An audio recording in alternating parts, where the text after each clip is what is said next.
বিধানসভা নির্বাচনের আগে ফের বড়সড় সাফল্য পেল নদিয়া পুলিশ। গোপন সূত্রে খবর পেয়ে একটি গুদামে অভিযান চালায় পুলিশ। এরপর সেই গুদাম থেকে উদ্ধার হয় আগ্নেয়াস্ত্র, ধারালো অস্ত্র সহ কার্তুজ। এত পরিমাণ অস্ত্র মজুত করা দেখে চোখ কপালে ওঠে পুলিশের। অস্ত্র উদ্ধারের ঘটনায় পুলিশের জালে গ্রেপ্তার ৩ অভিযুক্ত। পুলিশ সূত্রে খবর, গোপন সূত্রে খবর পেয়ে নদিয়ার চাকদহের দরাবপুর শীতলতলা গ্রামের একটি গুদামে অভিযান চালায় পুলিশ। এরপর প্রিয়াংশু বিশ্বাস নামে 18 বছর বয়সী এক যুবককে জিজ্ঞাসাবাদ করতেই পুলিশের সামনে উঠে আসে চাঞ্চল্যকর তথ্য। ওই গুদাম থেকে পুলিশ বাজেয়াপ্ত করে একটি দেশি 7mm পিস্তল, একটি ম্যাগাজিন, 4 রাউন্ড কার্তুজ, গোলা বারুদ, একটি বিশালাকার তরোয়াল, আরও একটি ধারালো অস্ত্র। শুক্রবার ধৃতদের বিরুদ্ধে সুনির্দিষ্ট ধারায় মামলা রুজু করা হয় পুলিশের তরফে। এই ঘটনার সাংবাদিক বৈঠকের মধ্যে দিয়ে সবটাই তুলে ধরে পুলিশ। সম্প্রতি এর আগেও নদিয়ার রানাঘাট পুলিশ জেলার বিভিন্ন এলাকা থেকে অস্ত্রশস্ত্র উদ্ধার করেছে পুলিশ। এবার ফের একটি গুদামের ভিতর থেকে একাধিক অস্ত্র উদ্ধারের ঘটনায় চিন্তিত পুলিশ প্রশাসন। কারণ 2026-এ রয়েছে বিধানসভা নির্বাচন। কিভাবে এত সংখ্যক অস্ত্র ওই গোডাউনে মজুত করা ছিল এবং কি উদ্দেশ্য ছিল, পুরোটাই তদন্ত করে দেখছে পুলিশ।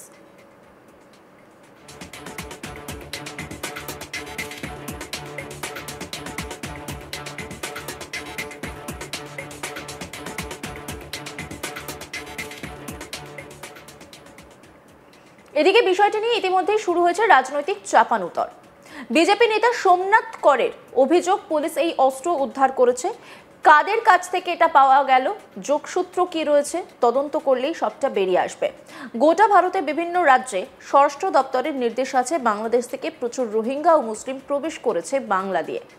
ঠিকভাবে কাজ হলে অন্য রাজ্যে যে পরিমাণ রোহিঙ্গা ধরা পড়ছে, এ রাজ্যে তার থেকে অনেক বেশি ধরা পড়বে। পাশাপাশি এই অস্ত্র দিয়ে আগামী দিনে বিধানসভা ভোট করাতে চাইছে তৃণমূল কংগ্রেস। তৃণমূল কংগ্রেস বুঝতে পারছে সাধারণ মানুষ জেগে গিয়েছে। সাধারণ মানুষের কাছে তৃণমূল একটি নৈতিকতা হারানো দল, বলছেন বিজেপি নেতা। কি বলছেন বিজেপি নেতা সোমনাথ কর, শুনুন। জানেন যে বিভিন্ন যে অস্ত্রশস্ত্র, সেই অস্ত্রগুলো বিভিন্ন রকম সময় ভোটের কাজেই ব্যবহৃত হয়। কারণ ভয় দেখানো, চমকানো, বিরোধী দলের এজেন্টকে বুথে বসতে না দেওয়া এবং তার সাথে সাথে এলাকায় এই সমস্ত অস্ত্রের ঝনঝনানি, সাধারণ মানুষকে ভোটে যেতে বাধা। কারণ তৃণমূল কংগ্রেস বুঝতে পারছে 2026 সালে সাধারণ মানুষ জেগে গেছে। সাধারণ মানুষের কাছে তৃণমূল কংগ্রেস এই মুহূর্তে একটি নৈতিকতা হারানো দল। ফলে সাধারণ মানুষ 2026 সালে নিশ্চিতভাবে বিজেপিকে, তৃণমূলকে পরাস্ত করবে, সেই আশঙ্কা থেকেই তৃণমূল এখন থেকেই এই রকম বিপুল অস্ত্রশস্ত্র মজুত করছে সমস্ত ধরনের হানাদার বাহিনী এবং এই সমস্ত মাফিয়া বাহিনীদের দ্বারা। শাসক দল যেটা বলছে, এটা এইভাবে আপনারা কেন দেখছেন না যে এটা তো পুলিশের সাফল্য? মমতা ব্যানার্জি বলেছেন যে প্রত্যেকটা পুলিশ জেলাকে আরও সক্রিয় হতে হবে, তারপরে এই উদ্ধার, এটা তো পুলিশের সাফল্য। না, ওই তো সেটাই তো বলছি যে কয়েকটা মাত্র উদ্ধার করছে, কিন্তু এটা বিপুল পরিমাণে, আরও বিপুল পরিমাণে চতুর্দিকে মজুত রয়েছে। সেইগুলোকে দিয়ে সামান্য কয়েকটা উদ্ধার করে এইগুলোকে সাধারণ মানুষের কাছে শো আপ করানো হচ্ছে, কিন্তু একটা বিপুল পরিমাণে অস্ত্রশস্ত্রের ভাণ্ডার মজুত হচ্ছে। কোথা থেকে এই অস্ত্র আসলো আপনারা বলুন তো?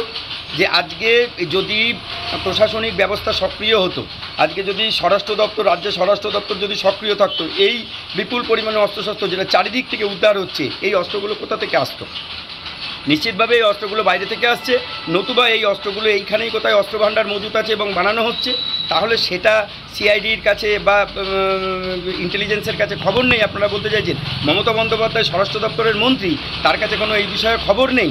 ফলে এই ধরনের ছেলে ভোলানো যে কনসেপ্ট, সেগুলো তৃণমূল কংগ্রেসের যারা নেতাকর্মী আছে তারা ভুলতে পারে, কিন্তু বাংলার সাধারণ জনগণ তথা বিরোধী দল এগুলো বুঝবে না। আপনারা কি চাইছেন বিধানসভা নির্বাচন, তার আগে কি চাইছেন? অবাধ সুষ্ঠু নির্বাচন, এসআইআর মধ্যে দিয়ে স্বচ্ছ ভোটার তালিকা এবং সুষ্ঠু গণতান্ত্রিক পদ্ধতিতে যে জয়লাভ করবে বা যারা জয়লাভ করবে সেটা সম্পূর্ণ গণতান্ত্রিক পদ্ধতিতে হবে। তার কারণ সাধারণ মানুষ সুষ্ঠুভাবে ভোট দেবে। প্রত্যেকটা নাগরিক, এই ভারতবর্ষের, এই পশ্চিমবঙ্গের প্রত্যেকটা নাগরিক যেন সঠিকভাবে ভোটদান করতে পারে, আমরা এইটুকুই চাইছি। কোনো রকমের এই অস্ত্রের ঝনঝনানি, কোনো রকমের এই ভয় দেখানো, ভীতি প্রদর্শন করা, এইগুলো থেকে তৃণমূল কংগ্রেসকে বিরত থাকতে হবে। নদিয়া দক্ষিণ জেলা আইএনটিটিইউসি নেতা সনদ চক্রবর্তীর পাল্টা দাবি, তৃণমূল কংগ্রেসকে অস্ত্র দিয়ে নির্বাচন করতে হয় না। তৃণমূল কংগ্রেসের অস্ত্র মানুষ, মানুষ তৃণমূলের পাশে রয়েছে। কি বলছেন তিনি, শুনবো। পুলিশ তদন্তে নেবে এক যুবককে জিজ্ঞাসাবাদ করে চাঞ্চল্যকর তথ্য পায় এবং প্রচুর পরিমাণে তার কাছ থেকে অস্ত্র উদ্ধার হয়, আগ্নেয়াস্ত্র সহ ধারালো অস্ত্র ছিল এবং 3 জন গ্রেপ্তার হয়েছে। সামনেই তো আমাদের বাঙালির বড় পুজো রয়েছে, তারপরে এক বছর নেই বিধানসভা নির্বাচন, কিভাবে দেখছেন? নেতাজি ইন্ডোর স্টেডিয়ামে মাননীয় মুখ্যমন্ত্রী দুর্গাপুজোর যে সভা হয়, মিটিং হয়, সেখানেই তিনি পুলিশকে আরও বেশি সতর্ক থাকার জন্য নির্দেশ দিয়েছিলেন। রাজ্য পুলিশের সাথে সাথে রানাঘাট পুলিশ আজকে তারা সক্রিয় আছে। আমরা প্রতিদিন দেখি যে অবৈধভাবে কেউ কোনো কাজ করলে পুলিশ ভূমিকা নেয় এবং একজনকে তার সাথে জিজ্ঞাসাবাদের পর যেভাবে গ্রেপ্তার করা হয়েছে এবং বিপুল অস্ত্র উদ্ধার হয়েছে, পাশাপাশি ধানতলা থেকে এবং কয়েকটি জায়গা থেকে বেশ কিছু বাংলাদেশিকেও পুলিশ অ্যারেস্ট করেছে। এটাও আমি বলবো প্রশাসনের সাফল্য।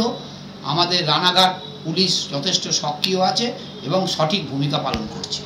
আরেকটা যেটা প্রশ্ন, সেটা হচ্ছে বিরোধীরা বলছিল যে বিধানসভা ভোটের আগে এই অস্ত্র দিয়েই আপনারা নির্বাচন করবেন।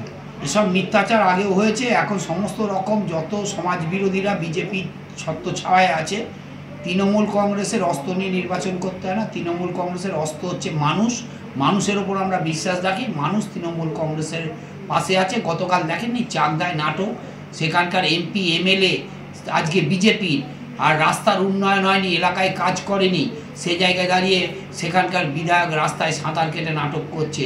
আগামী দিন মানুষ তার উত্তর। বিধানসভা নির্বাচনের আগে ফের বড়সড় সাফল্য পেল নদিয়া পুলিশ। গোপন সূত্রে খবর পেয়ে একটি গুদামে অভিযান চালায় পুলিশ। এরপর সেই গুদাম থেকে উদ্ধার হয় আগ্নেয়াস্ত্র, ধারালো অস্ত্র সহ কার্তুজ। এত পরিমাণ অস্ত্র মজুত করা দেখে চোখ কপালে ওঠে পুলিশের। অস্ত্র উদ্ধারের ঘটনায় পুলিশের জালে গ্রেপ্তার 3 অভিযুক্ত। পুলিশ সূত্রে খবর, গোপন সূত্রে খবর পেয়ে নদিয়ার চাকদহের দরাবপুর শীতলাতলা গ্রামের একটি গুদামে অভিযান চালায় পুলিশ এবং এরপর প্রিয়াংশু বিশ্বাস নামে 18 বছর বয়সী এক যুবককে জিজ্ঞাসাবাদ করতে পুলিশের সামনে উঠে আসে চাঞ্চল্যকর তথ্য। ওই গুদাম থেকে পুলিশ বাজেয়াপ্ত করে একটি দেশি 7mm পিস্তল, একটি ম্যাগাজিন, 4 রাউন্ড কার্তুজ, গোলা বারুদ, একটি বিশালাকার তরোয়াল, আরও একটি ধারালো অস্ত্র। শুক্রবার ধৃতদের বিরুদ্ধে সুনির্দিষ্ট ধারায় মামলা রুজু করা হয়। পুলিশের তরফে এই ঘটনায় সাংবাদিক বৈঠকের মধ্যে দিয়ে সবটাই তুলে ধরে পুলিশ। সম্প্রতি এর আগেও নদিয়ার রানাঘাট পুলিশ জেলার বিভিন্ন এলাকা থেকে অস্ত্রশস্ত্র উদ্ধার করেছে পুলিশ। এবার ফের একটি গুদামের ভিতর থেকে একাধিক অস্ত্র উদ্ধারের ঘটনায় চিন্তিত পুলিশ প্রশাসন। কারণ 2024-এ রয়েছে বিধানসভা নির্বাচন। কিভাবে এত সংখ্যক অস্ত্র ওই গোডাউনে মজুত করা ছিল, কি তার উদ্দেশ্য, তদন্ত করলেই পুরোটা বোঝা যাবে। এদিকে বিষয়টা নিয়ে ইতিমধ্যে রাজনৈতিক চাপানোতর শুরু হয়েছে। বিজেপি নেতা সোমনাথ করের অভিযোগ, পুলিশ এই অস্ত্র উদ্ধার করেছে। অন্যান্য খবরের আপডেটের জন্য অবশ্যই নজর রাখুন আজ তাক বাংলার ইউটিউব স্ট্রিমিংয়ে। লাইক, কমেন্ট, শেয়ার এবং সাবস্ক্রাইব করতে ভুলবেন না।